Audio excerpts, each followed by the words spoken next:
जैसा कि आप सब जानते हैं, आज आरपीएससी और अजमेर से हम लोग जन संघर्ष यात्रा की शुरुआत कर रहे हैं।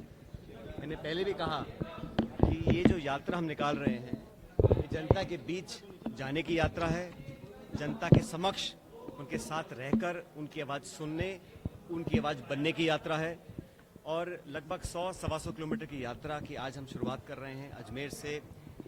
और ये आरपीएससी, जहाँ पर कई मरतबा हमने देखा कि नौजवानों ने, जिन्होंने बहुत लंबे समय तक मेहनत करी, तैयारी करी, लगातार पेपर लीक होते गए, आउट होते गए, फिर पेपर कैंसिल हुए, बहुत लोगों को पीड़ा है। और लाखों नौजवान बच्चे जिन्होंने अपने अरमान पिरोए थे और एक उम्मीद लेकर वो पढ़ाई कर कर, एग्ज़ाम्स पास कर कर अपना एक जीवन बेहतर बनाने की जो दिशा में बढ़ रहे थे, उसमें कई बार बाधाएं आई हैं।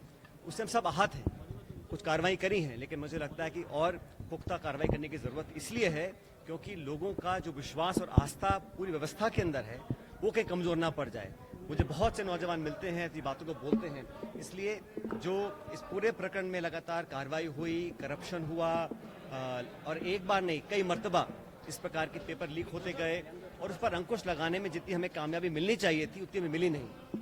और इसकी जो जड़ है, जो मैं बार बार कह चुका हूँ, वो करप्शन है, वो भ्रष्टाचार है। और उसके विरोध में, क्योंकि ये ऐसी दिक्कत है जो पूरे देश, समाज और प्रदेश में बहुत व्यापक रूप से फैल चुकी है, उसके खिलाफ हम सबको मिलकर, एकजुट होकर मुकाबला करने की ज़रूरत है।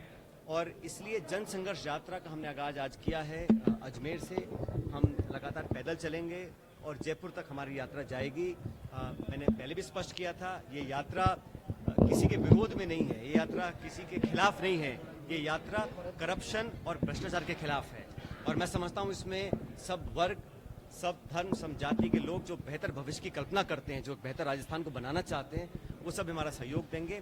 और हमेशा जनप्रतिनिधि को जनता के बीच जाते रहना चाहिए और लोगों की आवाज़ सुनकर और फिर काम करना चाहिए। मेरी कोशिश रही है कि अपने पॉलिटिकल जीवन के अंदर हमेशा मैं लोगों से संपर्क बनाए रखूं। और ये क्योंकि आरपीएससी का केंद्र है, शिक्षा का केंद्र है, माध्यमिक शिक्षा बोर्ड का केंद्र है, अजमेर हमेशा एक शिक्षा और एकेडमिक का केंद्र रहा है।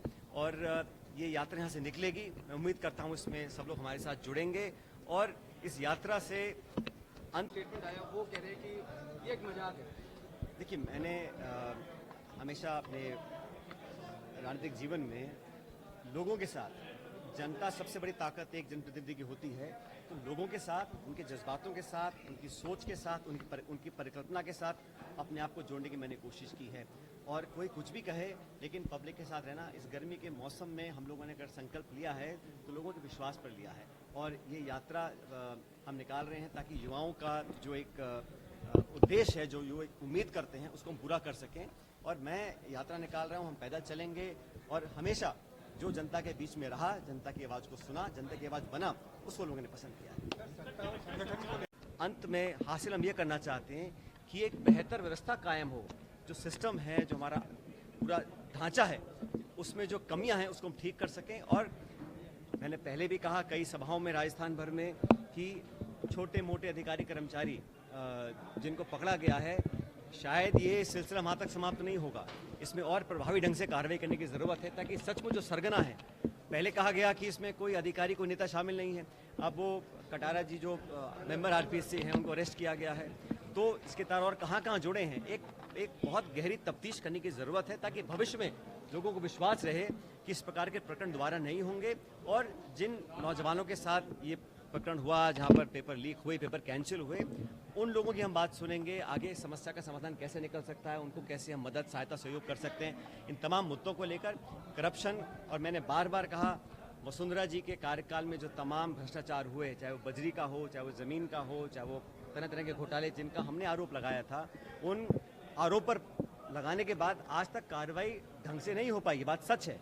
कोई कुछ भी कहे कि कानून कोर्ट कचहरी में फंस गया, ये फंस गया, वो फंस गया, लेकिन प्रभावी कार्रवाई आज तक हुई नहीं है। उस मांग को लेकर मैंने अनशन किया जयपुर के अंदर, क्योंकि मैं चाहता था कि हमारी कथनी करनी में फ़र्क ना पड़े।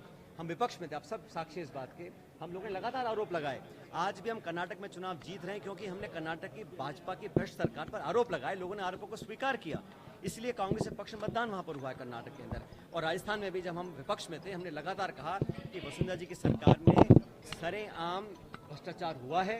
इस बात को मैंने, तमाम कांग्रेस नेताओं ने बढ़ चढ़ कर बोला, लोगों ने हमारी बात पर यकीन किया और तब जाके कांग्रेस की जो मात्र 20-21 सीट रह गई थी, वहाँ से इजाफा हुआ और हम लोग बहुमत में आए और 100 सीट से ज़्यादा हम लोग जीतकर सरकार में कायम हुए। लेकिन 4.5 साल बीतने के बाद भी जो कार्रवाई होकर एक उदाहरण पेश करने की हम बात करते थे, वो हम लोग कर नहीं सके। इसलिए मैं चाहता था और अभी भी चाहता हूँ कि इस पर प्रभावी कार्रवाई हो, ताकि जो हमने कहा उसको हम करके दिखा सकें। लेकिन जन संघर्ष पहले